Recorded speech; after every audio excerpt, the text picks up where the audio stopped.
헤브론 교회 성도님들 안녕하세요. 예수님의 이름으로 인사드립니다. 저는 시카고의 하늘이 참 좋습니다. 여러분 여기가 어딘지 아세요?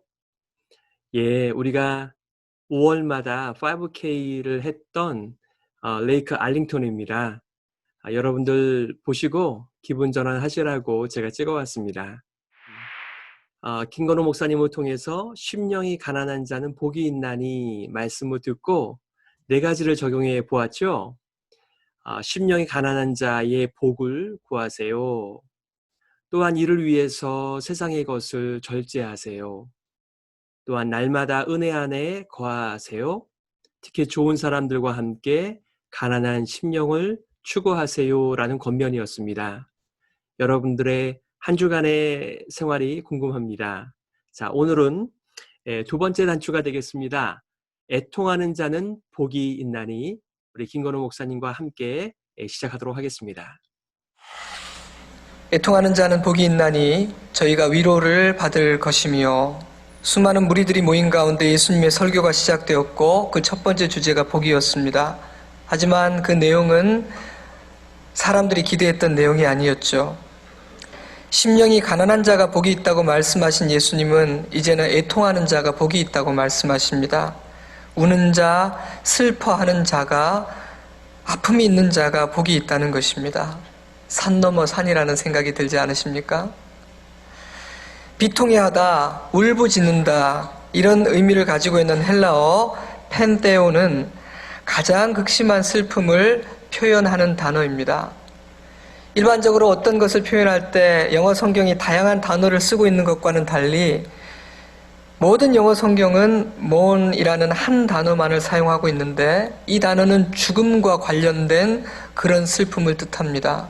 가장 큰 슬픔을 뜻하는 것이겠죠. 한자로 애통이란 슬플 애, 아플 통, 아프도록 슬픈 것입니다. 지금 예수께서 말씀하시는 애통이란 적당한 슬픔이나 실컷 울고 나면 속이 후련해지고 기분이 쏙 좋아지는 그런 슬픔이 아니라 극심한 슬픔, 가슴 아픈 슬픔, 그런 슬픔을 가진 자가 복이 있다고 말씀하고 계신 것이죠. 우리는 이런 애통을 가진 사람의 모습을 창세기에서 발견하게 됩니다. 37장 33절 말씀. 아비가 그것을 알아보고 가로되 내 아들의 옷이라 악한 짐승이 그를 먹었도다. 요셉이 정령 찢겼도다 하고 자기 옷을 찢고 굵은 배로 허리를 묶고 오랫동안 그 아들을 위하여 애통하니 그 모든 자녀가 위로하되 그가 그 위로를 받지 아니하여 가로되 내가 슬퍼하며 음부에 내려 아들에게로 가리라 하고 그 아비가 그를 위하여 울었더라. 야곱은 아들 요셉이 짐승에 의해서 죽임을 당했다는 사실을 확인하고 애통합니다. 요셉은 노년에 얻은 사랑하는 아들이었습니다. 너무도 일찍 떠나버린 가장 사랑했던 아내 라헬을 기억하게 만드는 애틋한 아들, 그 사랑하는 아들 요셉이 죽었다는 것이죠. 아버지는 옷을 찢습니다. 굵은 배로 허리를 동입니다. 남은 자녀들의 위로를 받는 것조차 다 거절하고 자신도 아들을 따라가겠다며 오래도록 울었습니다. 여러분, 이러한 모습이 바로 예수님께서 말씀하시는 애통하는 자의 모습입니다. 예수님은 그런 애통함을 가진 자, 그런 아픔을 가진 자가 복이 있다고 지금 말씀하고 계신 것이죠. 사실 슬픔이란 우리 인생의 일부분입니다.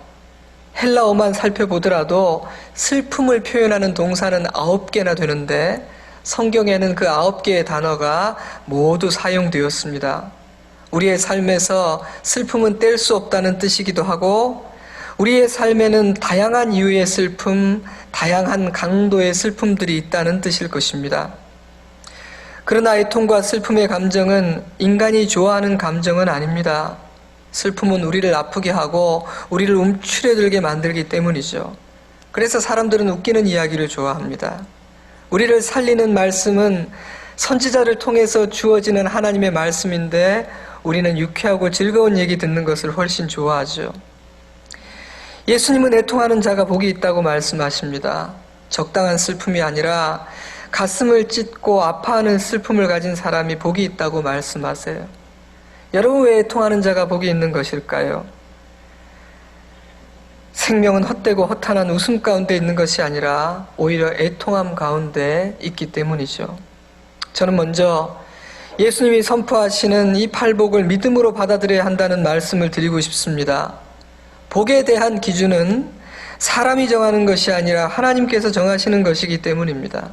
우리가 어떤 것을 좋은 것이라고 생각하고 그것을 복이라고 주장한다고 해도 하나님께서 그것을 복으로 인정하지 않으시면 그것은 복이 아닙니다. 그러므로 어떤 것이 복된지 아닌지는 오직 하나님께서 결정하시고 판단하신다. 우리의 출발점은 바로 그 자리인 것입니다.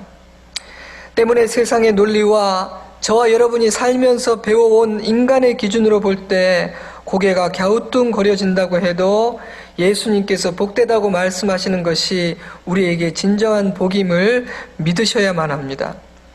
구약 성경은 하나님이 누군가를 바라보면서 인정해 주시고 기뻐하시는 상태, 그것이 복이라고 정의 내리고 있습니다.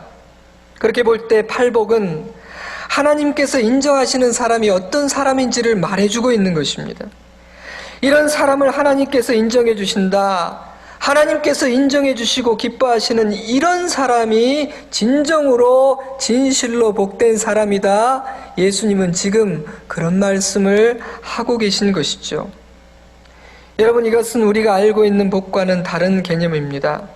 그러나 이 말씀에 젖어들고 녹아들고 이끌림을 받게 되면 우리는 새로운 차원의 삶에 대해 눈을 뜰 수 있다고 확신합니다. 저에게는 여러분들을 진정한 복으로 인도할 책임이 있습니다. 우리 모두가 이 참된 복을 누릴 수 있기를 간절히 소망합니다. 예수님은 애통하는 자가 복이 있다고 말씀하셨어요.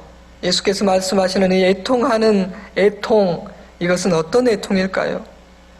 어떤 사람은 실컷 울고 나면 속이 시원해지는 측면도 있기 때문에 가끔씩은 울어주는 것이 정신건강과 육체건강에 좋다고 생각하는 사람도 있습니다. 이 감정적인 카타르시스라는 것이죠. 하지만 예수께서 말씀하시는 애통은 그런 것이 아닙니다. 이미 살펴본 바와 같이 이 슬픔은 적당하고 적절한 슬픔이 아니라 극심한 슬픔이고 최상의 슬픔이며 가슴이 아픈 슬픔입니다. 하지만 더 중요한 것은 슬픔의 정도가 아니라 슬픔의 내용입니다. 슬픔의 이유죠. 무엇 때문에 왜 애통하는가입니다. 예수님이 말씀하시는 애통이란 영적인 차원의 애통입니다. 하나님 아버지의 마음을 아는 사람의 슬픔입니다. 이 슬픔은 단지 먹고 사는 것이 힘들고 사는 것이 억울해서 우는 것이 아닙니다. 몸이 아프고 일이 풀리지 않아 우는 애통도 아닙니다. 즉 예수께서 말씀하시는 애통이란 모든 종류의 슬픔과 눈물을 다 말하는 것은 아니라는 것입니다. 그냥 울기만 한다고 복된 자가 되는 것은 아니죠. 물론 우리 예수님은 우리의 모든 슬픔을 위로하십니다. 우리 하나님은 질병과 상처, 가난과 외로움, 우리가 육신을 입고 이 땅을 살아가는 동안 당하는 모든 슬픔과 아픔을 이해해 주시고 위로하시는 참 좋은 아버지십니다. 그러나 우리의 슬픔과 눈물이 단지 세상의 아픔과 육신의 슬픔이라는 차원에만 머물러 있다면 하늘의 복을 누릴 수는 없습니다. 단지 세상에서 고난당하고 가난하고 병들었기 때문에 흘리는 눈물이 우리가 흘리는 눈물의 전부요, 우리가 애통하는 이유의 전부라면 우리는 하늘의 복을 누리는 사람이 되지는 못합니다. 그러한 슬픔과 애통은 그저 우리를 낙심시키기만 하고 세상을 향해서 분노하게 만드는 것에 그치기도 하거든요. 그러므로 마치 세상의 가난 자체가 복이 아니라 그 가난이 우리의 심령을 가난하게 만들 때만 복이 되는 것처럼 세상의 슬픔과 고난으로 인한 아픔이 우리로 하여금 영적으로 애통하게 만들 때에만 그 애통은 우리에게 복이 될 수 있다는 것이죠. 사랑하는 성도 여러분, 예수님은 지금 우리에게 매일 질질 짜는 울보대라고 말씀하시는 것 아닙니다. 장례식장에서 고글하는 사람처럼 슬픔을 주체하지 못하는 그런 인생 살라는 뜻도 아닙니다. 예수님은 지금 영적인 차원의 슬픔, 하나님의 마음을 알고 있기 때문에 느끼는 애통함을 가지라고 말씀하시는 것입니다. 영적인 눈을 뜨게 되면 아버지의 마음을 알게 되면 하나님의 자녀인 우리들은 애통할 수밖에 없고, 그런 눈물을 가진 사람은 복이 있다고 말씀하고 계신 것이죠. 그렇다면 여러분, 우리는 무엇을 슬퍼해야 할까요? 우리는 왜 애통해야 하는 것입니까? 제가 참 애를 많이 써봤는데 실력이 부족해서 이 애통하는 자라는 주제를 한 주간에 도저히 다룰 수가 없어서 할 수 없이 오늘은 첫 번째 이유만을 여러분과 나누고자 해요. 첫째로 먼저 우리에게는 우리 자신에 대한 애통함이 있어야만 합니다. 왜 우리는 자신에 대해서 애통해야 할까요? 우리가 죄인이기 때문입니다. 우리 안에 하나님께서 기뻐하지 않으시는 것들이 너무나 많이 있기 때문입니다. 그래서 우리는 웃기 전에 먼저 울어야 합니다. 즐거워하기 전에 먼저 아파해야 하는 것이죠. 창세기 6장 5절 말씀, 여호와께서 사람의 죄악이 세상에 관영함과 그 마음의 생각의 모든 계획이 항상 악할 뿐임을 보시고 땅 위에 사람 지으셨음을 한탄하사 마음에 근심하시고, 인간의 생각과 계획이 항상 악할 뿐임을 보신 하나님은 근심하셨고 한탄하셨다고 창세기는 기록합니다. 바울은 이러한 죄인들의 모습을 시편을 인용하면서 이렇게 표현하고 있죠. 로마서 3장 10절, 기록한 바 의인은 없나니 하나도 없으며 깨닫는 자도 없고 하나님을 찾는 자도 없고 다 치우쳐 한 가지로 무익하게 되고 선을 행하는 자도 없나니 하나도 없도다. 저희 목구멍은 열린 무덤이요 그 혀로는 속임을 베풀며 그 입술에는 독사의 독이 있고 그 입에는 저주와 악독이 가득하고 그 발은 피 흘리는데 빠른지라 저희 눈앞에 하나님을 두려워함이 없느니라 함과 같으니라. 가혹한 평가라고 생각하십니까? 내가 내 자신을 성인 군자로 여기지는 아니하겠지만 그래도 내가 저 정도는 아닌데 라고 생각하시나요? 그렇지 않습니다. 이것이 성경이 말하는 우리들의 실상입니다. 죄인의 모습이죠. 하나님의 은혜가 우리를 지배하지 않는다면 우리는 언제라도 독사의 독을 가진 사람이 될 수 있습니다.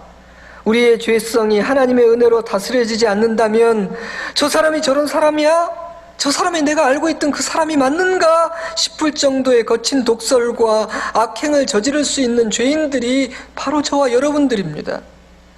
하나님의 은혜의 비가 우리에게서 그쳐버리고 우리의 심령이 갈라지고 메마른 논바닥처럼 되어버리면 우리의 생각은 절대로 선한 방향으로 나아가지 않을 것입니다. 그래서 바울은 이렇게 결론 내리죠.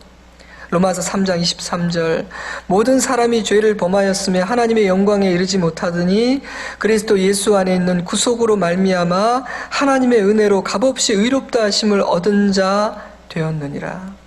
하나님의 신 예수님께서 십자가에 달려 살을 찢으시고 물과 피를 다 쏟지 않으셨다면 아무런 소망이 없는 죄인, 바로 그 죄인이 나와 여러분들입니다. 그렇게 말하고 있는 것이죠.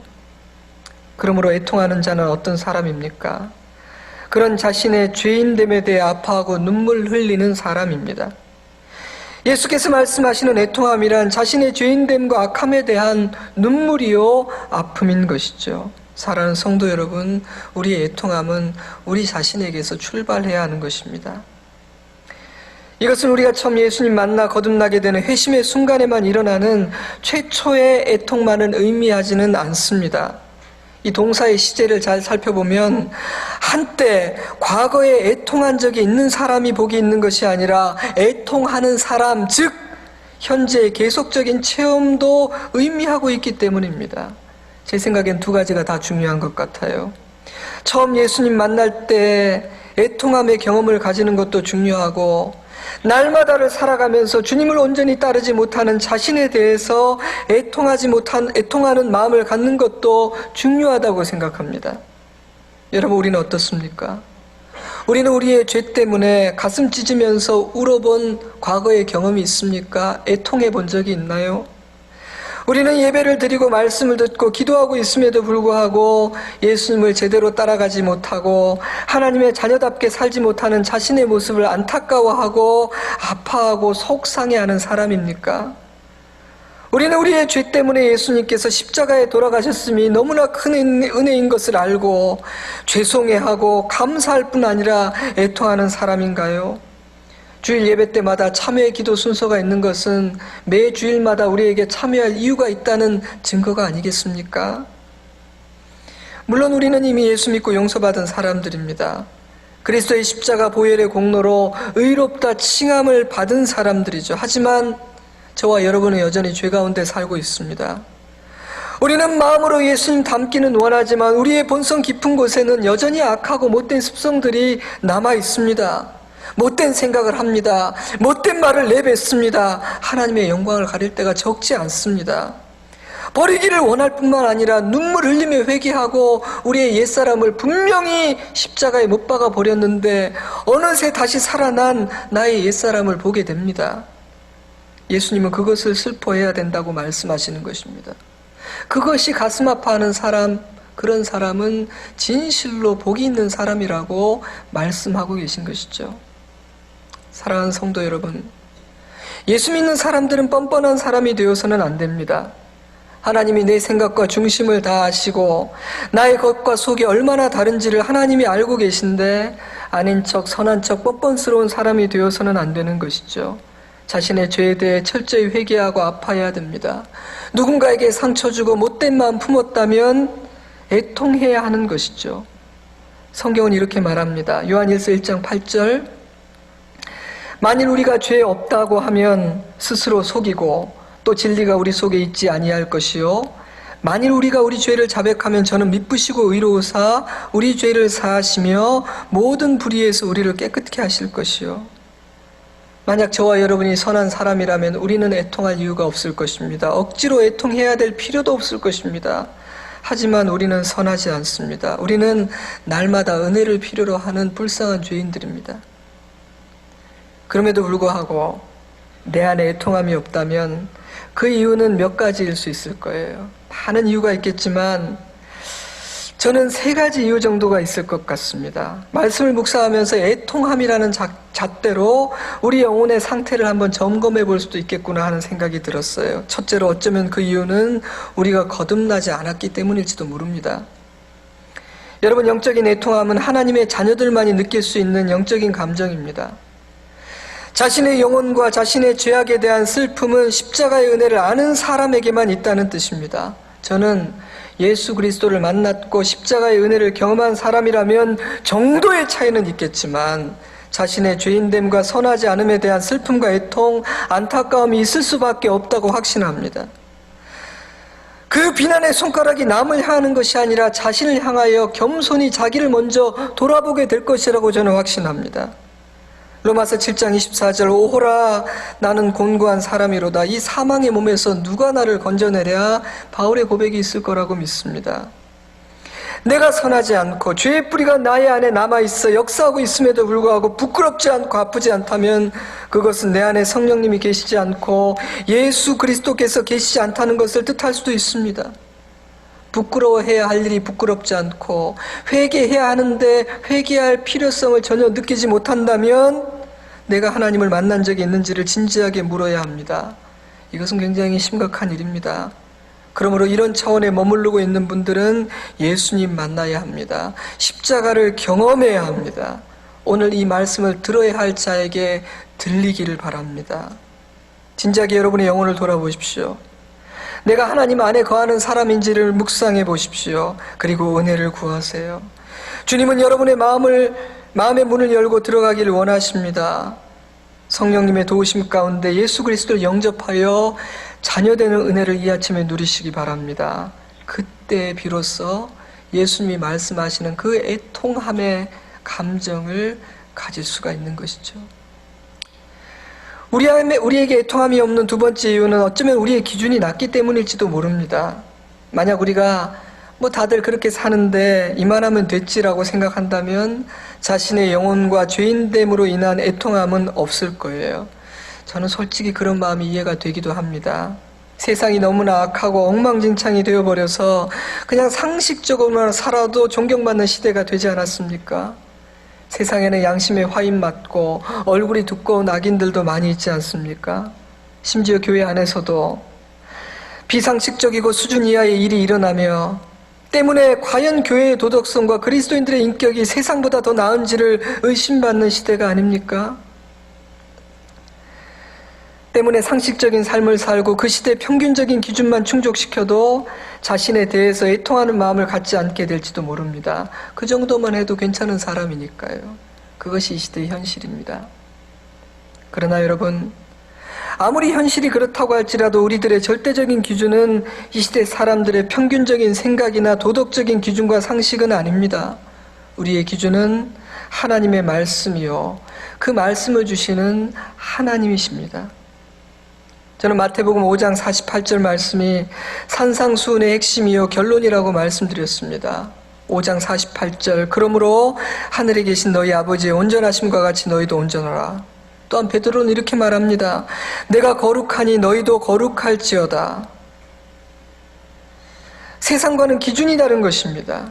이런 기준을 가진 우리는 자신에 대해 애통하고 회개하지 않을 수가 없는 것이죠. 어떤 운전자들은 도로 옆에 붙어있는 규정 속도를 기준으로 삼는 것이 아니라 달리는 차들이 어느 정도로 달리고 있는지를 기준으로 삼아 자기의 속도를 정하기도 합니다. 분명히 50마일이라고 쓰여져 있지만 모두가 7, 80으로 달려가면 그냥 그렇게 함께 묻어가는 것입니다. 심지어 이 세상은요, 모두가 속도를 위반해서 달려가고 있는데 규정을 지키면 위협하고 눈치를 주기도 합니다. 하지만 여러분, 무엇이 우리의 기준이 되어야 할까요? 달려가는 차들의 평균 속도입니까? 아니면 분명하게 표시되어 있는 속도 표지판일까요? 법을 집행하는 사람들이 작심을 하고 범법자를 가린다면 무엇을 기준으로 삼을까요? 사랑하는 여러분, 우리는 이 시대의 풍조와 생각을 살피고 눈치 볼 필요가 없습니다. 다른 사람들이 어떻게 하는지를 물어보고 조사해 볼 이유도 없는 것 같습니다.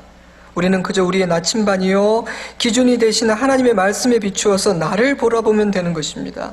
그리고 그리할 때에만 예수님이 말씀하시는 애통하는 자의 마음을 가질 수 있는 것이죠. 만약 거듭나긴 했지만 이 두 번째 자리에 머물러 계신 분이 있다면 기준을 높여야 합니다. 자신을 평가하는 기준을 하나님의 말씀으로 옮겨야 하는 것입니다. 그때 다른 사람을 평가하는 자가 아니라 자신을 위해 애통하는 자가 될 수 있는 것이죠. 마지막으로 우리에게 자신에 대한 애통함이 없는 세 번째 이유는 우리가 은혜를 너무나 값싸게 여기기 때문일지도 모릅니다. 저는 은혜를 고귀하게 여기는 자만이 애통할 수 있다고 확신합니다. 독일의 신학자 디트리 본헤퍼는 나치 정권 아래에서 핍박받았던 순교자입니다. 제가 대학 시절에 그분의 글들을 참 인상 깊게 읽었던 기억이 있어요. 지금도 그분의 문장은 읽으면 이렇게 가슴을 뛰게 하는 그 선동적인 느낌이 들어요. 특별히 은혜는 거저받은 것이며 공짜이기 때문에 값싸고 싸구려로 여겨서는 절대 안 된다는 그의 주장이 제 마음에 남아 있습니다. 그의 묵상을 이렇게 정리해 보았습니다. 은혜를 값싸게 여기는 생각은 교회의 대원수임을 알아야 한다.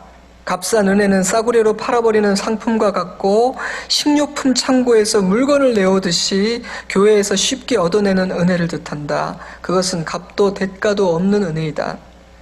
사람들은 이것을 은혜의 본질이라고 말한다. 은혜의 값은 이미 다 지불되어 버렸기 때문에 언제나 공짜라는 것이다. 그러므로 죄를 뉘우칠 필요도, 죄에서 해방되기를 애걸하며 애통할 필요도 없다는 것이다. 교회는 은혜를 공짜로 값싸게 막 나눠주기 때문이다. 값싼 은혜는 회개 없이 죄의 용서가 가능하다는 설교이며 죄의 고백 없이 베푸는 성만찬이요 진실한 참회가 없는 구원의 확인과도 같다. 순종 없는 은혜, 십자가 없는 은혜, 십자가에 달리신 예수 그리스도를 무시한 은혜가 값싼 은혜인 것이다. 그는 계속해서 이렇게 말합니다. 그러나 은혜는 값비싸고 고귀하다. 귀한 은혜는 밭에 숨은 보물과도 같기에 이 보물을 사려는 사람은 집에 돌아가 전 재산을 기쁨으로 팔아 그 대가로 지불한다. 은혜는 따라오라는 헌신을 요구하기 때문에 비싼 것이며 예수 그리스도를 따르는 것이기 때문에 은혜이다. 은혜는 인간에게 애통함과 생명을 요구하기 때문에 비싼 것이며 인간에게 생명을 선물하기 때문에 은혜인 것이다. 은혜가 값비싼 이유는 무엇보다도 하나님이 자신의 아들을 대가로 내어주신 하나님의 희생이기 때문이다. 때문에 하나님은 내가 너희를 참으로 비싸게 주고 샀다라고 말씀하신다. 하나님께 비싼 것이 우리에게 쌀 리가 없는 것이다. 사랑하는 성도 여러분, 우리는 값비싼 은혜를 받은 사람입니까? 이 은혜가 너무나 값비싸고 귀하기 때문에 우리의 죄에 대해 애통해하고 있습니까? 은혜를 귀하게 받은 사람은 그 은혜 때문에 눈물을 흘립니다. 향유를 예수님의 발에 붓고 눈물과 머리털로 예수님의 발을 씻기게 됩니다. 저와 여러분은 은혜를 귀하게 여기는 사람입니까? 너무나 값진 은혜를 받았기 때문에 울며 감사하는 사람입니까? 받은 은혜를 값지고 귀하게 여기는 저와 여러분 될 수 있기를 바랍니다. 그때에 애통하는 자가 될 수 있기 때문입니다. 오늘은 여기에서 말씀을 맺겠습니다. 우리는 편안하지 않은 말씀을 나누었습니다. 그러나 저는 이 시대 우리가 들어야 되는 말씀이라고 생각합니다. 불편하지만 들어야 됩니다. 우리는 우리의 영혼에 대해 보다 더 관심을 가져야 되기 때문이죠. 예수께서 말씀하시는 애통이란 영적인 슬픔입니다. 자신의 죄인됨과 악함, 그럼에도 불구하고 우리를 위해 자신을 주신 그리스도의 사랑과 희생을 생각할 때 오는 아픔입니다. 자신에 대한 애통함이 복이 되는 이유는 우리를 생명에 이르게 만들어주기 때문입니다. 애통함은 은혜를 값진 것으로 만들어줍니다. 애통하는 자의 눈물을 하나님께서는 친히 닦아주십니다.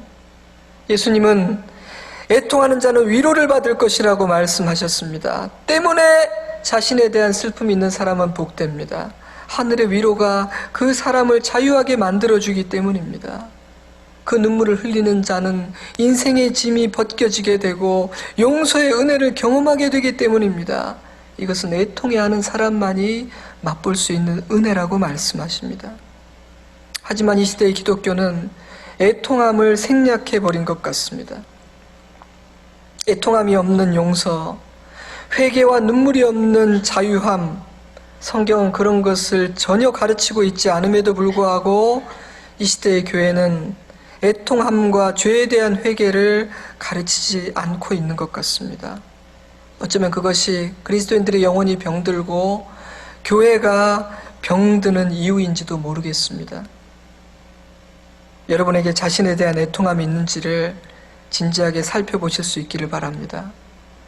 혹시 없다면 오늘 나눈 이 세 가지 이유 중에 어떤 것이 나로 하여금 애통하지 못하게 만들고 있지 않은지 묵상해 보실 수 있기를 바랍니다. 거짓 은혜, 값싼 은혜를 받지 마십시오. 은혜는 값비싼 것입니다. 때문에 자신의 영혼을 바라보며 영적인 슬픔을 가진 사람은 복된 사람입니다. 애통하는 자는 복이 있나니 저희가 위로를 받을 것이며 하나님은 애통하는 자를 복 있는 자로 인정해 주십니다. 기도하겠습니다. 애통하는 자는 복이 있나니 오늘 어떠셨습니까? 오늘 하루 동안 우리의 영혼을 찬찬히 살펴보면서 하나님 앞에 서는 은혜가 있기를 바랍니다. 우리 심령이 이 가난한 자는 복이 있나니 그리고 애통하는 자는 복이 있나니 하나님 앞에서 잘 묵상하면서 또 오늘 하루가 풍성한 그런 삶이 되면 참 좋겠습니다. 우리 내일 이 시간에 다시 뵙도록 하겠습니다.